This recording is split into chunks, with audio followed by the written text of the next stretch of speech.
Today, we're talking to Christa Pitts, one of the founding sisters of the Elf on a Shelf. From best-selling books to Netflix specials to elves decorating the houses of millions of families around the world, Christa, her sister Chanda, and her mum have grown the Elf on a Shelf universe to a business that's sold over 30 million units worldwide. And in this Christmas special of The Room Where It Happened, Christa walks us through exactly how she built this business empire, the initial idea, and why storytelling is so important for all businesses. I think you'll love this conversation, one of my favorites. In association with IFS, this is The Room Where It Happened.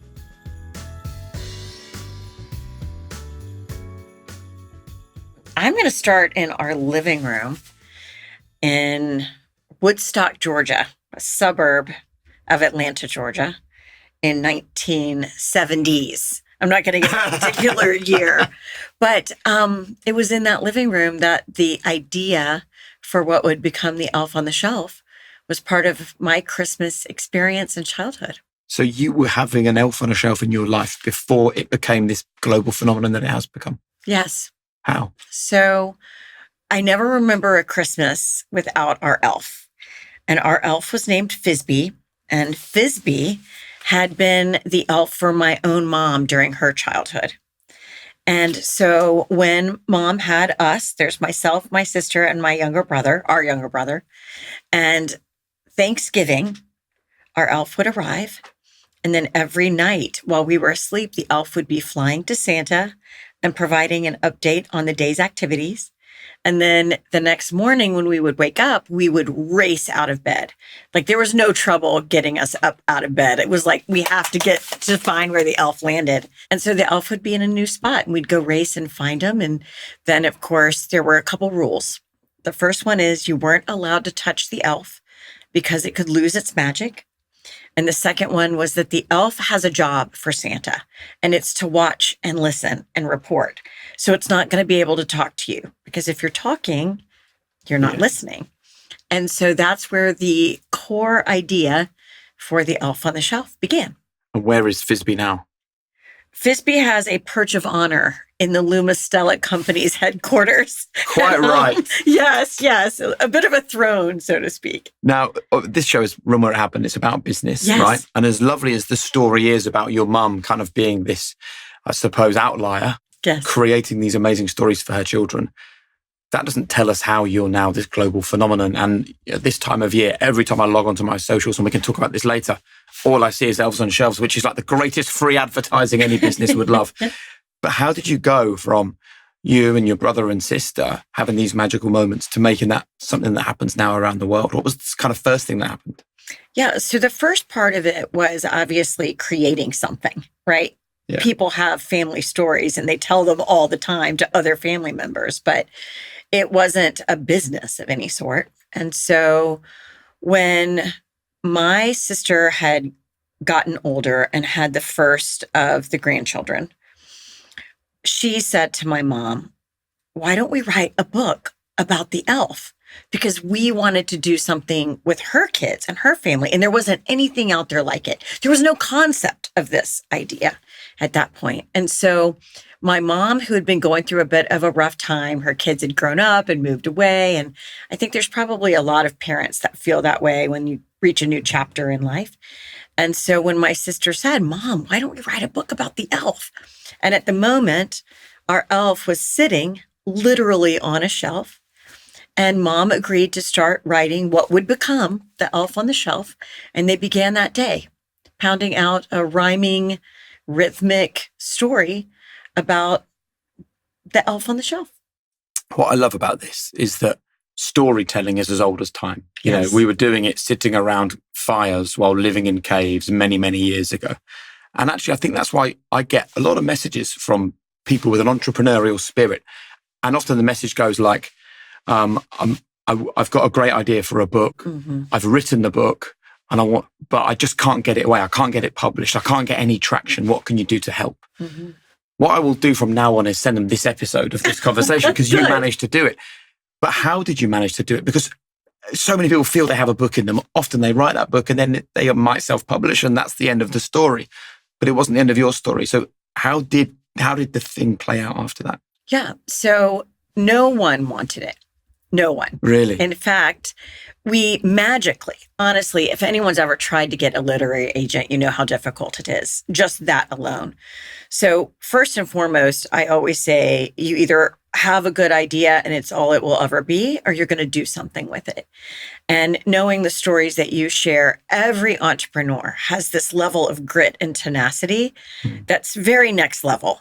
It's just no is not acceptable to you or in that vein. And so we did get an agent, and she pitched it to every publishing house, big, small, independents. No one wanted it. And we would get the feedback. We'd be very hopeful that this was going to be the one, and we would get the feedback. They're not famous. We received children don't like rhyming books anymore, whatever. We even got a letter that was basically a consortium of all of the major publishing world experts, from publishing houses to distributors like Baker and Taylor or Ingram, through the major book companies. Barnes and Noble was one of them, Borders at the time, and Books A Million. And in writing, we received a letter, because the deal was if you submitted your project and they took it, they would put it in a pipeline, and then magically you would be in bookstores. Yeah. And we received a letter that said, it's destined for the damaged goods bin. Please tell me you still have that letter. We do. Yeah, good. We do have because that those letter. Often, they're the fuel for someone with an entrepreneurial spirit, right? How did you and your this was, at this time, was it you and your sister sort of leading the charge now? Yeah, my sister, my mom, and myself started the company. Yeah. And we self-published, which goes back to your point when people are like, they self-publish. But now which of you three was the one going, come on, let's just keep going. We're going to be okay here. Let's believe in what we're doing. My sister, she's incredibly tenacious. She's super gritty. Yeah. And she is a creative genius. And the beautiful thing about the Elf on the Shelf, despite all of the people who were telling us it would never work, and they did, plenty of them, is that we'd grown up with it. So we knew deep down how magical it was. Yeah. And my mom understood from a parent's perspective what that experience of having the elf in the home was like. And so she saw the benefits of the fact that your children are getting out of bed first thing in the morning, right? They're not rolling over. The hardest job as a parent. The hardest. And that we were better behaved when the Elf on the Shelf was around. We wanted Santa to know that we had been good and done kind things and really been able to bring a little more holiday spirit into the house through that experience. So yeah, we ended up doing a couple things. Number one, my sister did a bunch of research, and the internet was fairly baby even then, 20 years ago. So what year are we talking about now? This was 2004. Okay. And so she started doing a lot of research on how to publish a book and paperweights and Pantone colors. And we found a local artist who believed in us. Wasn't like, all right, I need a bunch of money or this is never going to work. She just loved the story from the beginning. And so a local watercolor artist who did a lot of art fairs became our illustrator. And we just kept talking to people, and we kept trying to find out more information. And ultimately we were able to cobble together money. And it was, I sold my home and put profits in. My sister took out credit card debt, maxed the credit cards. And my mom and dad took what little they had in their 401k or retirement fund. And that's how we started the company. 5,000 units was the minimum order. And that's what we brought in. 5,000. Let's take a quick break to talk about something powering the world around us.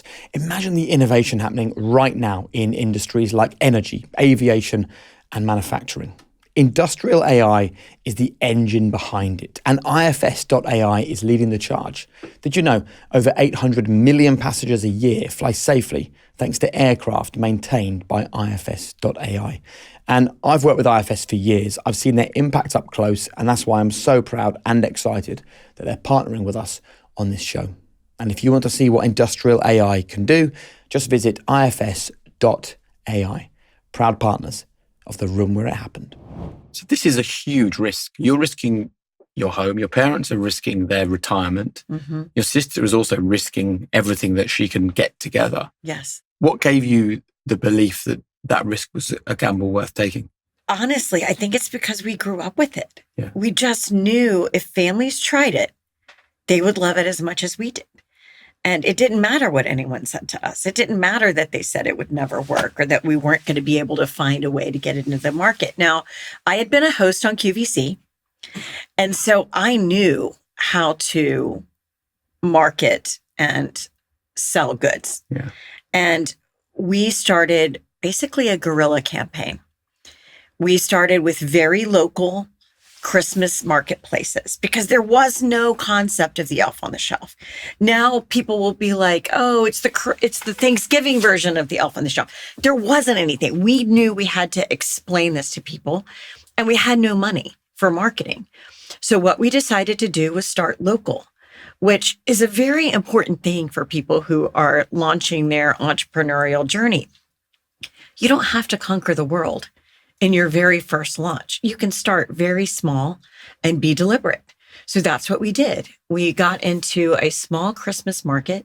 It was called the Cobb Junior League Mistletoe Marketplace. And I knew for sure that there were two things we needed. Number one, people with expendable cash looking for unique items for Christmas presents. And secondly, that there would be families there. So it was going to be our target audience. And so we set up a small booth. They didn't even want to let us in because they said, you only have one item. I don't know about that. And we said, we won't hold you accountable. Let's just see. Let us launch this. Let us see what happens. And so we bought those blinky bracelets that are very inexpensive, and they come in a big giant bag with lots of different colors in it. And we said, we're going to give these away. We're going to give them away as parents walk through the show. Kids love blinking things. And as we are trying to get those to work, right, you have to take a little pen and put it in there. And the kids were choosing their color. One of us would handle the bracelets, and then the other would come around the side and explain what it was we were really there to do. And we would talk to them about what the elf on the shelf was and how it worked. And at the very end of our elevator speech was a good 45 seconds, blinky bracelets in hand. Parents felt, I need to sit and listen. They're giving something to my kids. And that's where we sold our first 500 units. And that is a great lesson in selling, I think, to people listening to this who maybe are at the start of their entrepreneurial journey. One of those people is my 12-year-old daughter, Florence, who every week comes to me with another idea for a business. I love it. Which I think is great. But from a parent's perspective, what I understand happens here is as soon as someone gives something to your child, which you haven't paid for, and then they say, are you interested in this? There's almost that you've almost created a contract with them at that point where you think, well, they were really kind just then. So at the very minimum, I'll give them 20 seconds of my time. Yeah. And that's all you really wanted, because I think what's nice about this is that sometimes people do that and actually they're just selling some crap that you don't need, they don't believe in. They're just trying to sell stuff as quick as possible to make some money. Mm-hmm. The nice thing about this is, you were using a pretty crafty selling tool, but underneath it was something that actually had a heart. Mm-hmm. You believed in this. You weren't trying to sell something that you didn't believe in. Like if you just got them, I'm pretty sure your passion was the reason why eventually they took one of the elves from you, right? I think so. I think it was a real critical piece of it. I think they saw our authenticity. And I think when you were looking for something that's different or special or unique, we had that answer. And we knew if they got it home, they cracked it open, they started using it, the word of mouth would spread. And that was what we needed. That's what we wanted. So we were practically giving them away just so families would try it. And when we were able to sell through 500 units in just a few days, and some parents got it, right? They would be like, oh, this is brilliant.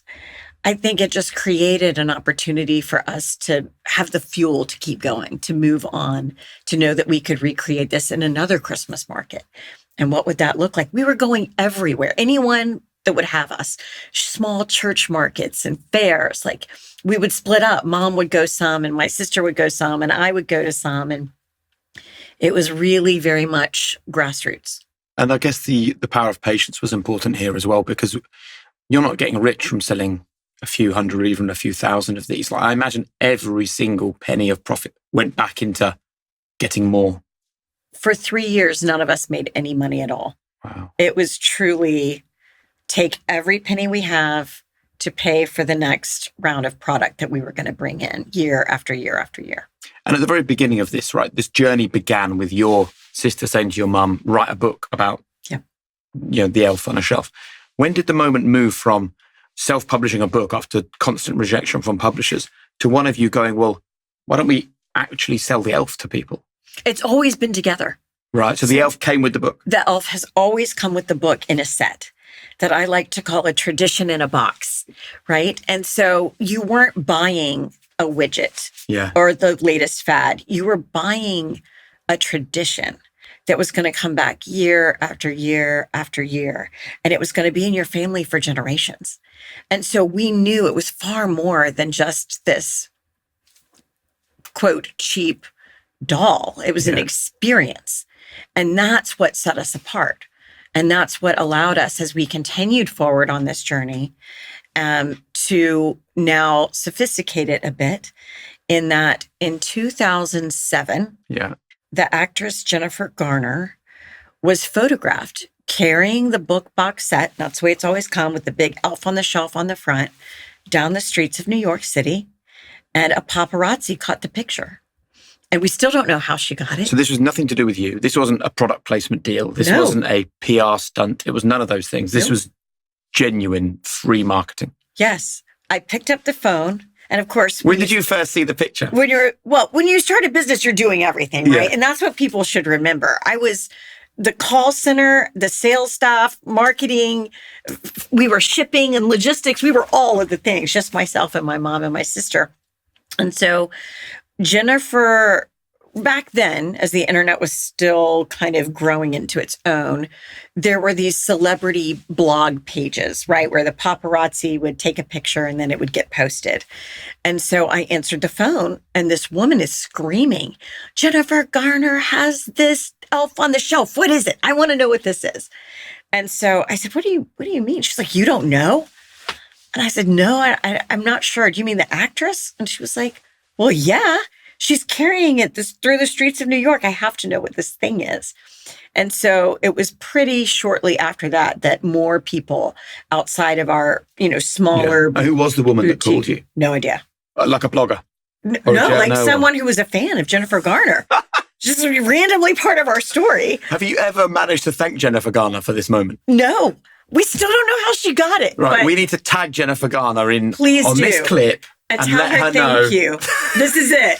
You launched a completely amazing phenomenon. Without knowing it. She probably has Elf on a Shelf in her life now and has no idea that it's gone global because she was the very first moment that it went beyond just the family story and the small people who had already started experiencing it in their home. So you see Jennifer Garner carrying an elf on a shelf.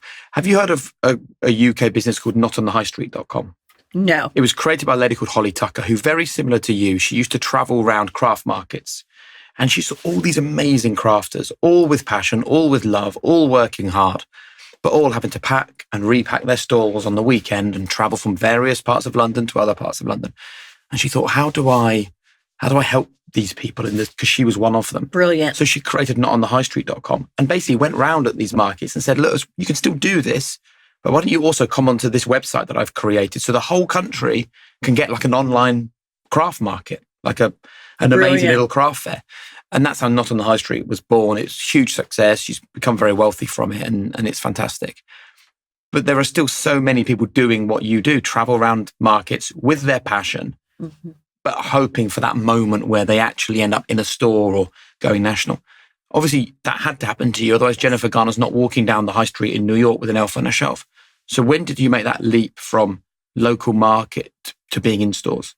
So we started working with specialty retailers, which is a fantastic way to move your product forward because the people who own those stores and the people who work in them talk to people when they walk through the door. So like what, small like toy stores, small independent toy stores? Small independent, so specialty boutiques, gift stores, toy stores, small independent bookstores.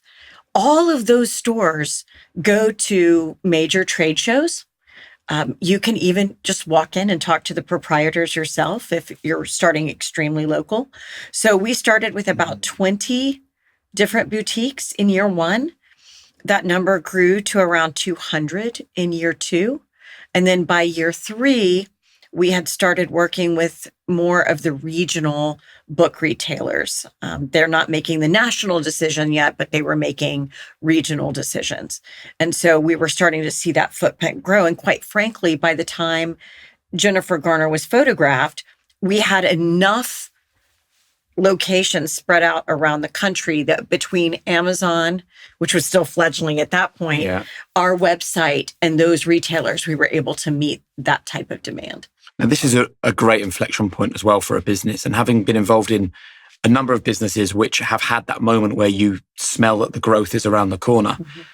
From the outside, it's the dream. You finally have a business that's growing. That must be when you finally make money. What people forget is that that's when you finally have to spend money, because suddenly the world needs tens of thousands of what you've got, not just a few hundred. So once the phone calls come into you and suddenly you see sales are starting to grow, how do you manage to suddenly service the demand that came your way? It was very difficult. I mean, again, banks don't exactly look at elves and books as amazing collateral, right? It's like our resources are still very scarce. You want the money for what? Okay. Yeah. So, I mean, we did some things that were highly risky. Yeah. They had this thing back then called credit card factoring. I don't know if it still exists.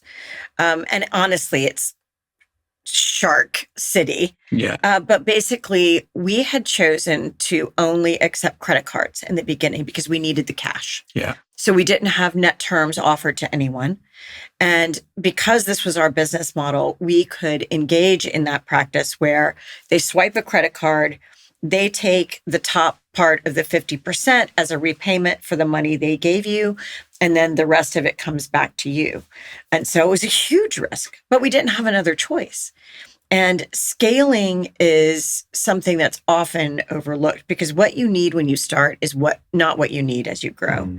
And I have a mentor who gave me some of the best advice, and we've followed it time after time, which is to hire for where you're going and not where you are. I think as an entrepreneur, it's the scariest thing to start making hires because that's your cash, right? Like, I need this for more product. What am I going to do? But if you only stay within your current expertise, you're never going to grow. And you have to look forward. And for us, we needed an attorney. We were an IP company. We needed someone that was going to come in and be thoughtful about protecting our IP. But it's not as if hiring an attorney to come in-house is an inexpensive proposition, right? But it was something we had to do. We had maxed out the time I could spend devoted to it. Or, my sister had taken on some of the more sourcing-focused roles on top of creative. And so each of us were breaking into our area of expertise as the company was scaling. But I think one of the best pieces of advice I ever received was to be forward thinking about what that would look like and what we were going to need to achieve it. And apart from the moment when you were getting constant rejection from publishers and this whole thing nearly didn't happen, were there any other moments in that early growth phase where actually you nearly lost this business? I think there's several. We knew how important it was going to be to build the brand. And I used to just repeat it nonstop. We've got to focus. We can't be everything to everyone. And we've got to build the brand. We need people to call their store and say, do you have the elf on the shelf? Not any elf will do. Do you have the elf on the shelf? And early on, there was a major plush/toy company who had come out with a product they literally called the little elf on the shelf. Ooh. And this is where working with boutique owners was a differentiator because one of the owners called me and said, hey, listen, I don't know if you know this, but X company walked in here with their sales catalog and they've just launched a product they're calling the little elf on the shelf. And I couldn't believe it. And I was like, well, can you prove it? You must have felt sick at that moment. It was heart-wrenching because, again, we're still scrappy. Yeah. We're fighting to be seen as a brand. We're fighting to figure out who we are. We're fighting to scale. And now here's one more battle. And we're up against a major company with tons of money. And they said, no, they won't leave their catalogs behind. I just wanted you to know I'd seen it. And so scrappy on me, but I snuck into the mart. And sometimes you just have to go out there to protect what you're creating. Yeah. And I snuck into a mart and they had their catalogs laying all over the showroom. And I happened to take a page with me from the catalog. And we were able to prove what they were doing and thus provide a cease and desist and ultimately settle. But it was one of those moments where we weren't big enough at that point, but people were starting to say the elf on the shelf. So had that actually hit stores, it might have been a genie we couldn't have put back in the bottle. And one of my issues with being an entrepreneur and a creator of businesses is that I'm a catastrophizer, which isn't a great mix, right? Are you the same, or are you quite calm in those situations where you can see that if this doesn't go our way, this is the end of everything we've ever worked for? I think there are those moments for sure, and they've happened over and over again. But I also believe that my sister and myself are continuously gritty. So we may have inside of us this concern or this nervousness that it could all collapse. Yeah. But then it also becomes a bit of the obstacle is the way. You know, no one ever would have predicted that there would be a global pandemic that would shut down the world, right? But how are you going to see your way through that when you're a seasonal company? Yeah. And what we've come to understand is that you can't delay Christmas, right? Christmas is always going to come. And Santa's sleigh is always going to fly. And so you can't back order Christmas. You just have to figure out how you're going to deliver it. It may be in a different way. It might be different retailers. It might be different ways of marketing or sharing your story. But at the end of the day, Christmas is always going to come. And that's an important thing for you to kind of keep in focus. And there have been so many times that we thought, just privately, between the two of us, are we going to be able to make it? And we hold hands. And we trust the people around us and we move on. I think one thing that's really, really interesting when you're building a business like this, and it's two sisters and a mom. I guess your mom eventually kind of took a step back and allowed you to go. She did. Mom ended up retiring from the company in 2021 and took a step back to focus more on her own world. But what isn't part of this story is that my father was a key figure, as you might imagine. Yeah. One of the greatest men in the world and a huge supporter of my mom and myself and my sister, just amazing man. He passed in 2014 unexpectedly.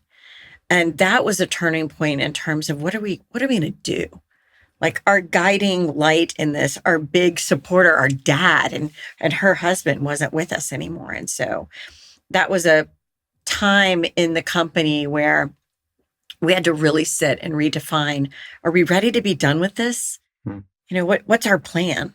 And it actually forced us again to reestablish a new mission and a new vision for the company. And it's taken us to the 20-year mark now. So what did you find in that moment when you sat down with your mum and your sister and you were grieving the loss of your dad, but you also very cleverly knew this was kind of a seminal moment for us? What did you find that moved you forward? So in the beginning, our vision was our elf on every shelf, right? And at that point, we were about 10 years in. And my sister, again, one of the driving forces here, said, I just think there's so much more. Our stories aren't done yet. And here, the elf on the shelf is a hero brand that is guiding all of these families across the globe into the North Pole. What other characters are there? What other lore exists? What stories can we tell and what can we own here? And up until that point, it had been all about the elf on the shelf in many ways. And that's when we started recognizing that we could be more. We could become the voice of Santa's North Pole. And children and families were already trusting us with that responsibility. And so now it became a natural opportunity for us to launch elf pets which we did. And there are 3 of them, a St. Bernard, a fox, and a reindeer. And they each have different jobs for Santa. We started putting out content. So we have 4 Christmas specials, 3 of them around elf pets. And one of them is what we call our classic property, an elf story. We then started naming characters like Nora, our magical Arctic fox. So how does Santa travel the world in one night? And how does he land on all these rooftops? Well, Nora can spark the northern lights with her tail. That pauses time, and that's how Santa gets around the world in one night. And she can spark up snow with her tail and put it onto rooftops so Santa's sleigh can land no matter where in the world it is. Even if it's Australia and it's hot outside, Santa can land the sleigh. And so we started recognizing that we can own this space. And that's when, in 2014, we redefined our vision as owning and telling the stories of Santa's North Pole and broadening our assortment and broadening our storytelling. And we doubled down. We became entrepreneurs all over again. Isn't it interesting that the one thing you would not want to have happened in 2014 is to lose your dad? But equally, isn't it interesting that as much as we spend our lives trying to avoid trauma and heartache and heartbreak, often it's those moments, the obstacle is the way. It's often those moments where we actually see the path for what it is. And, you know, obviously the energy you got from your dad, I guess, left you all in a position where you're like, right, he's not going to be here to see the rest of this story. But if he was, let's make sure this is a story that he would be proud of. Yeah. And we say that all the time. Like, I feel like he looks down on us and he smiles. And there are moments where he is absolutely with us. And I think, you know, he always taught us that with great success comes responsibility. Yeah. And we take that very seriously. And it's why we try to be as philanthropic as possible. And we've built an amazing culture in the company. Everyone works for Santa and what he's meant to represent. And so, you know, I think he is proud. I think he's proud every moment about what we've done. And it's a legacy. People say to us all the time, oh my gosh, you must be, you know, where's your private jet or your private islands or whatever? No. And they're like, wow, are you ready to sell? No, not really. Because for us, it's about legacy. Yeah. You know, are we continuing to tell these stories? Are we making our family proud? I think we are. Yeah. It's funny, isn't it? When you're a kid, you think when you're older, you can cope with the loss of a parent. Mm-hmm. So only when it happens to you at an older age, even as successful business people who've, you know, often got kids of their own, God, it just like, it hits you hard, but it also never goes away. Never. It never stops being a thing that you kind of, I don't know, an emptiness in there, right? Yeah. All the time. Yeah. And again, I think, you know, we all at some point will lose our parents if things go in a certain way, but you're never ready. Yeah. I don't think. And certainly when it's a surprise, you're not ready. But ultimately, it affects you. You're never going to let it go. Yeah. But I don't think people talk about leadership through loss enough, honestly. You're always, as a leader, expected to put on this strong front and be deliberate and have the answers. And I do think there's something to figuring out what that looks like when you're in a position where you can't just stop. How did you deal with it with your company?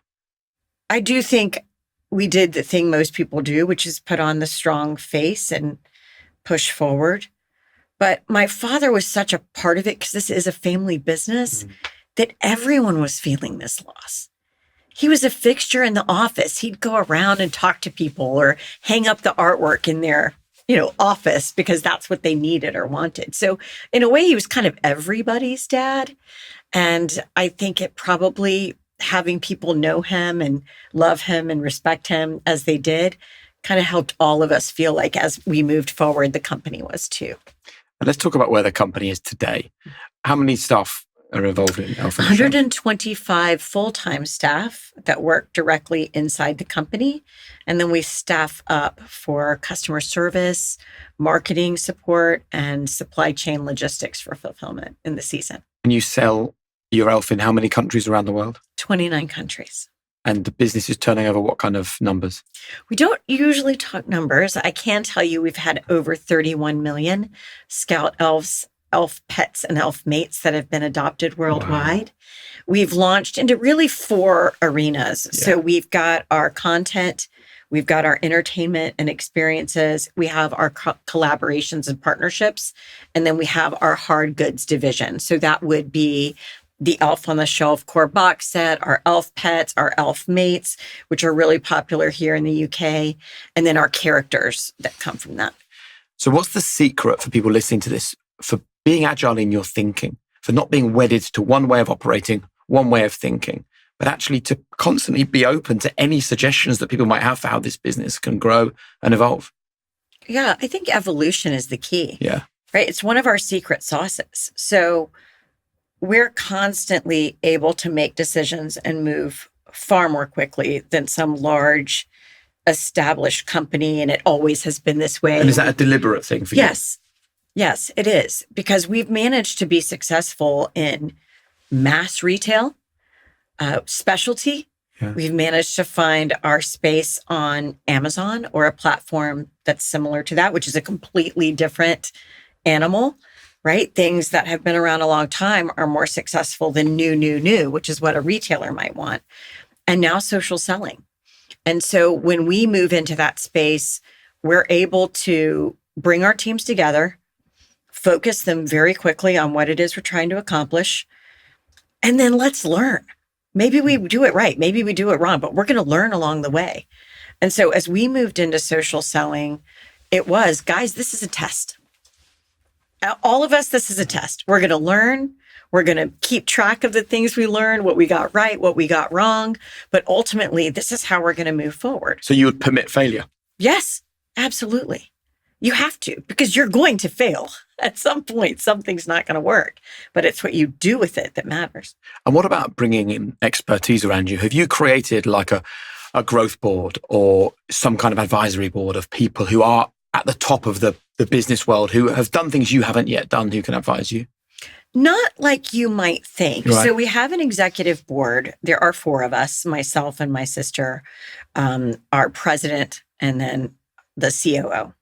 And we're very tight. We've worked together for a very, very long time. And so that's a place we all trust. We don't see things eye to eye all the time, but it's a nice combination of thoughtfulness and culture blended with innovation and evolution. And then we also have, each of us belongs to various trade organizations or groups. So I belong to YPO, which is a global organization for leaders. We've got several members that belong to different groups. And then Shanda and I both have a mentor who's been with us for years, and he grew a business and sold it very successfully. Probably one of our biggest cheerleaders on the planet, because he looked at my sister and I a couple years ago and he said, "Do you guys know you changed Christmas?" And we were like, "What?" And he was like, "You made Christmas better. And who even knew it was broken?" Yeah. And it really gave us a new sense for where we are now and what that looks like. But, we still deal with it. Like, there's imposters everywhere. There's dupes, the dupe economy, right? Where people are truly and quite dangerously copying what you do in many cases. Counterfeit's a problem across the globe, and any major company will tell you that. So we still have big battles to fight. It's just that we are more aware of them. So that scrappy woman going in, ripping out a page of someone's catalog to make sure that someone didn't come and kill your business is just as scrappy as she's always been, but the battles are just a bit different. That's so true. It's so true. Yes, dukes up. Let's go. Love that. Let's go. Well, you have to fight, man. No one gets here without fighting. You're so right. And I don't think people talk about it. You get on a stage, you're on a panel, you're doing a guest speaking, and most people just want to hear how it started and how you continued on. But you're right. I mean, it is a scrappy fight in a different way every single time. And any entrepreneur who's successful, that's what they do. Yeah. See, that's why I wanted to create this show, because I watched so many people that I knew were successful business people like you talking. And I just felt like on stage or on another podcast or on a TV show where you get like 2 minutes to talk, I felt like I wanted to understand business more deeply, but I felt it only was surface layer stuff. Oh, be more creative, hire the right people, work hard. That's so valueless for people. Right. They don't know what that means. What do I do with that? Exactly. They all want a next step. Everyone wants a next step.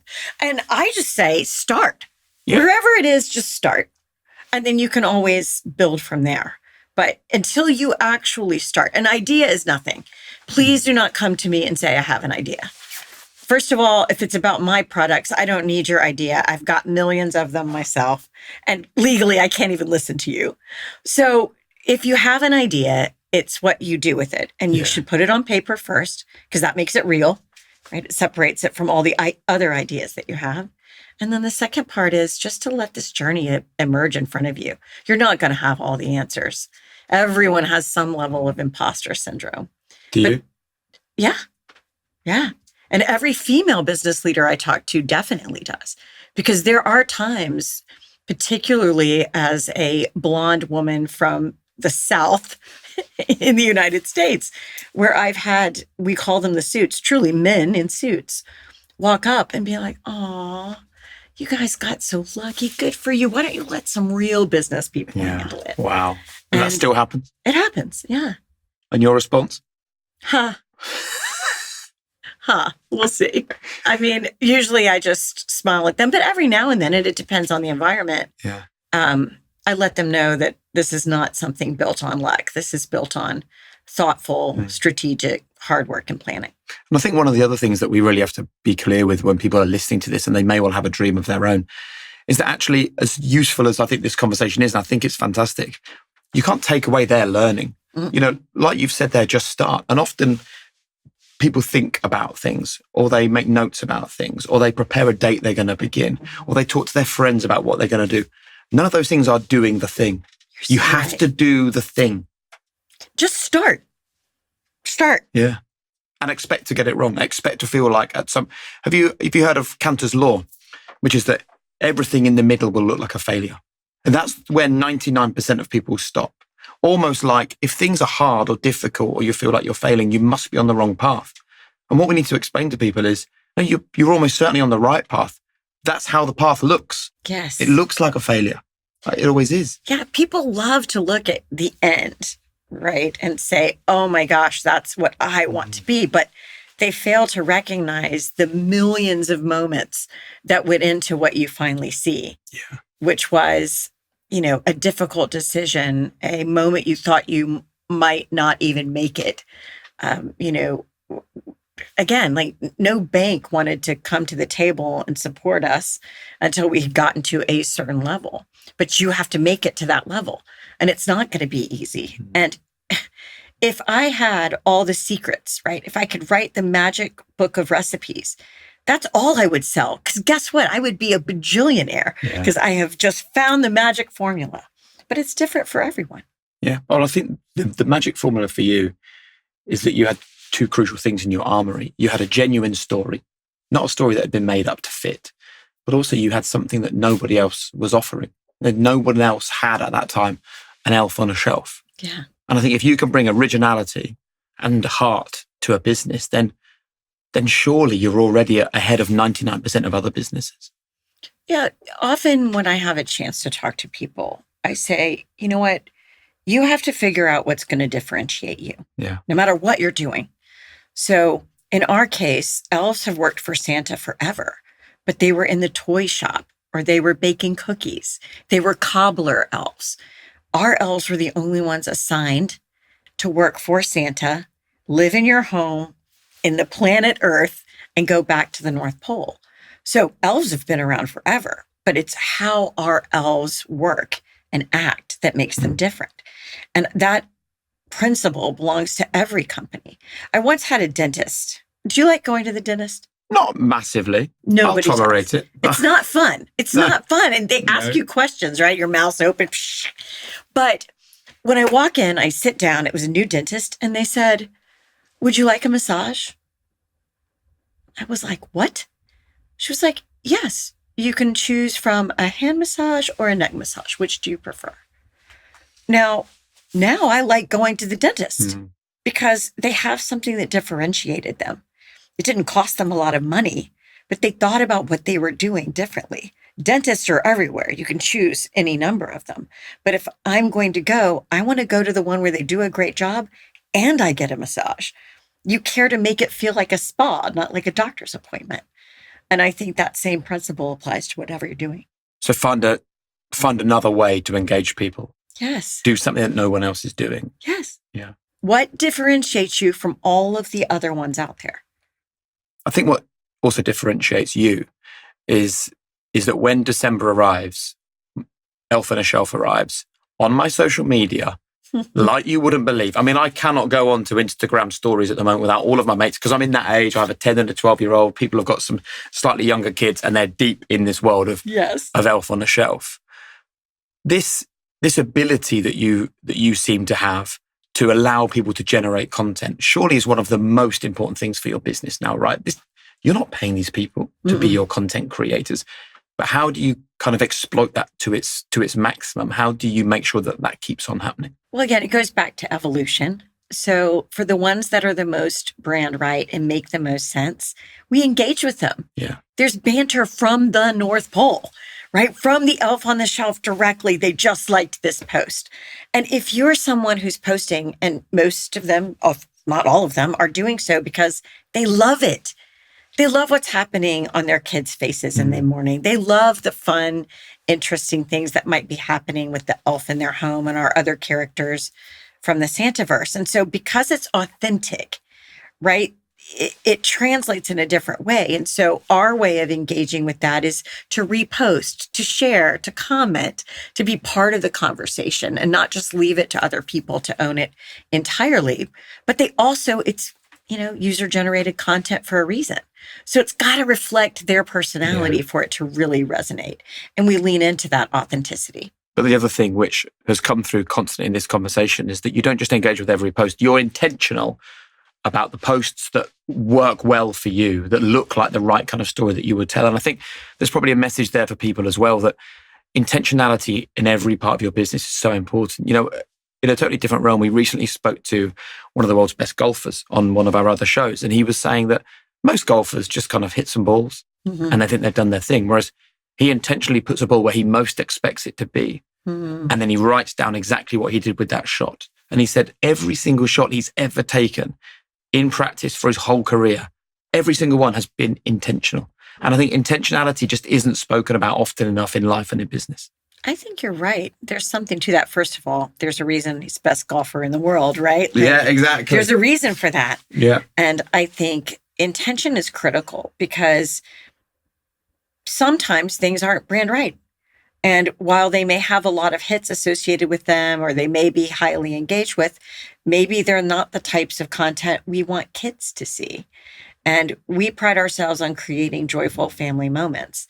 And if somehow, the elf is causing like true heartache or pain to someone, we don't want anything to do with that. That's not our elf. That's not true to our quality and what we intend to do. So we're very intentional in how we engage with people and how we have those conversations. And I think if your heart isn't in the business, if it's purely financial, I think so often it's hard to make the right decisions for what is and isn't your story. Whereas you clearly know your story so well because it truly is your story. Final question. I've spoken to so many entrepreneurs and business leaders and successful people who just haven't enjoyed the journey because they've been so busy being successful. They've forgot that these are the good old days happening right now. You probably look back fondly on the toughest times at the beginning with the fondest of memories. So have you managed to enjoy this journey? I have to force it. Yeah. My sister and I talk about that as well. My mom too, at different points in time, you have to sit for a moment and recognize like this happened. The Rock, who's one of the most famous people on the planet, right? Last year, he posted and he had touched the elf. And his kids are freaking out, literally like, oh my God, Dad, blah, blah, blah, blah, blah. But still, The Rock is engaged with something my mom and my sister and I created. And so there are moments you just have to sit back and be like, that is cool. Yeah. That is really, really cool. And I get a moment like this where I'm sitting here talking to you about business stories and your background and what you've learned and who you've spoken to, which I think staying curious is part of that, living in the moment and being joyful for where you are and what's happening. Is it exhausting at times? Yes.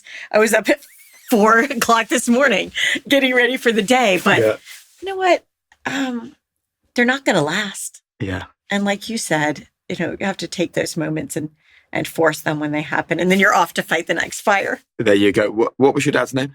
Bob Abersold. Well, I think with Bob in mind, let's try and remember to enjoy every minute of this journey because it's so quickly over, right? So well said. And you've done it. Whatever you would have dreamed at the very beginning, sitting around that table with your mum and your sister, you've done it. So I hope today's one of those days that you force yourself to stop and realise how well you've done. It was a pleasure to chat to you. It's a joy. Thank you. Thank you very much. That was great. Oh, what a story. Thank you. You're great. Thank you so much. Genuinely one of the most interesting people that I think we've spoken to on The Room Where It Happened. And I think the one thing that comes through is the constant scrappiness. Scrapping in the early days when it looked like nobody was going to back their business, to scrapping today to make sure that other people don't come and copy their business, to make sure that the counterfeits are closed down at the right time. But also the fact that when you have a global business, I think it's really important to remember that the stakes are a lot higher. The bigger your business, the bigger the overheads, the bigger the risk. And of course, the higher you climb, the bigger the fall as well. And I think if this conversation stands for anything, it's a reminder for us that creating a business is one thing. Creating a business with passion and purpose and heart is something totally different. And actually, I think in those difficult times, which we spoke about in great detail, when you have a business that is your purpose, when you have a business that absolutely solves the why in your life, those things that normally look like obstacles actually become fuel. So when you've got someone looking to end your business by copying it and creating the little elf on a shelf, without purpose, I think you just go, oh, I can't believe it. But I think with purpose, it fires you up to go in and to solve that problem and to deal with it. And I think that is one of the most valuable conversations about starting a business that we've ever had. I have so many people reaching out to me with businesses that are a passion point, but they just don't know what to do next. And as you heard there, you just need to start. That's the single most important thing. And if you've got a business that you've got in mind and you came to this conversation because you want to turn your dream into a reality, I hope that this is a conversation that will help you, not just today, but in years to come. Thank you so much to Christa for joining us. And don't forget, please hit subscribe or follow wherever you're enjoying this conversation. It means we can continue to bring you amazing chats like this. And I'd love you to pass this chat to somebody who you know would love to build their own business, but they're just not sure the first thing they should do. I think this is full of such value for so many people. Thank you to IFS. Thank you very much to Christa. And I'll see you next time for another episode of The Room Where It Happened.